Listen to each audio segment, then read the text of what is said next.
Hey, my fellow anglers and friends. Welcome back to the channel, your go-to spot for everything fishing. I'm your host, ready to break down the fishing conditions for a truly special day, October 31st, 2025.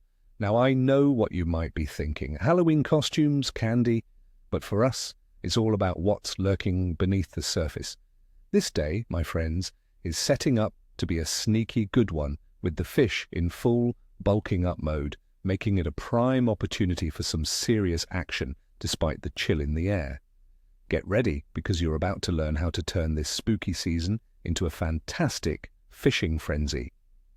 Let's dive into the main event, what's biting and how to catch them. We're looking at some aggressive predators today, so pay close attention.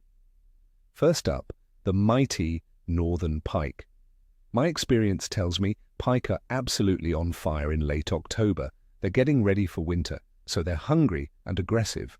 Where to find them? Focus on large, expansive weed flats adjacent to deeper water, submerged timber, and along prominent points. These are their ambush spots. Pike will follow schools of baitfish into surprisingly shallow areas, especially during low light conditions. For tackle, break out your medium-heavy to heavy casting gear. Think big baits, large inline spinners, oversized crankbaits, or even big jerkbaits worked aggressively are your best bet. Don't be afraid to cast into those denser cover areas, as pike are masters of ambush. And here's a little trick: work your lure through the area multiple times. Sometimes it takes a few passes to irritate them into striking. Next, the cunning walleye. As the water cools to that sweet spot of around 4 to 9 degrees Celsius, walleye will be less active overall, but their feeding windows become super important.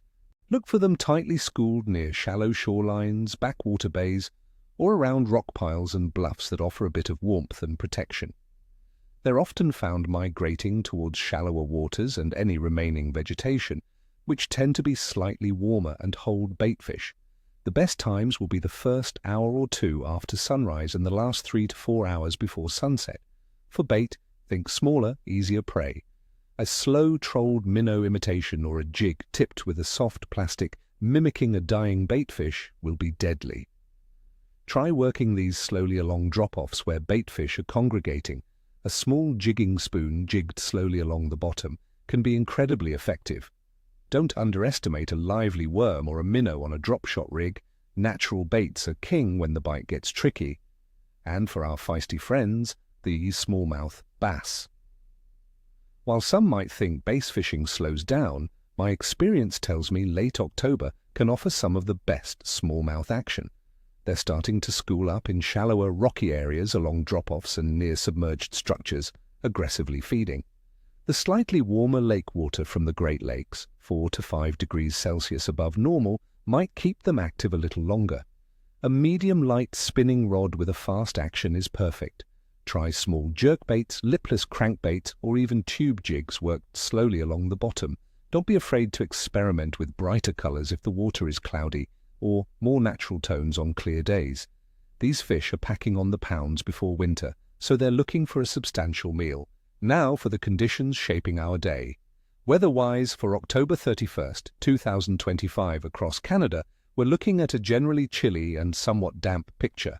Daytime temperatures will hover around 7 to 11 degrees Celsius, around 45 to 52 degrees Fahrenheit in many regions, dropping to 1 to 7 degrees Celsius, 34 to 45 degrees Fahrenheit, overnight. Expect a good chance of showers, especially in areas like Kitchener, with a 70% chance during the day and 60% at night, and Montreal expecting rain during the day and evening. Wind will likely be predominantly from the west and possibly quite blustery in southern Canada, with gusts up to 17 kilometers per hour. Atmospheric pressure tends to be dynamic this time of year, with fluctuations. A sharp drop in pressure can send fish deeper, while stable pressure often means a more consistent bite. Water temperature is a crucial factor. In Canada's inland waters, temperatures are likely hovering in the range of 10 to 15 degrees Celsius, or 50 to 59 degrees Fahrenheit. Many lakes have completed or are well into their full turnover, which means the water column is mixing and oxygen levels are becoming more uniform from top to bottom. Fish are no longer limited by deep oxygen-depleted zones and can be found across a wider range of depths, often following schools of baitfish. For instance, in Vancouver, coastal waters will be around 10 to 12 degrees Celsius. These cooling, but not yet freezing, waters are igniting the predatory instincts of many species. As for the moon phase, on October 31st, 2025, we have a waxing gibbous moon. It will be about 69 to 73% illuminated and growing larger, about 9.5 days old. Many anglers believe the waxing gibbous phase can be a good time to fish, as fish often feed more actively as the moon grows brighter, especially during twilight hours. It's not yet a full moon, so activity might not be explosive, but it's generally considered a favorable period for consistent feeding. With minimal moonlight for nocturnal feeding, fish tend to be more eager to bite during the day, focusing on packing on calories. Overall, the biological activity of fish across Canada this time of year is all about preparation.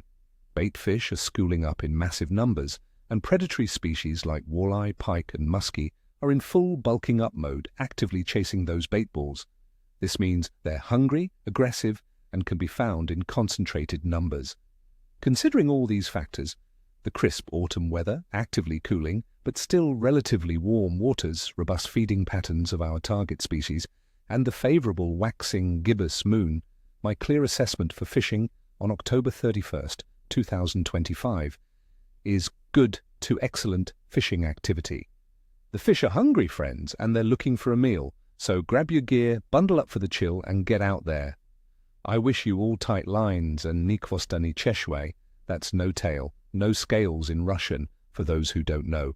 If you found this forecast helpful, please hit that like button, subscribe for more expert tips, and ring that notification bell so you don't miss a single cast. And tell me in the comments below, what are your Halloween fishing traditions? What's your go-to bait for fall pike, walleye, or bass? Share your observations.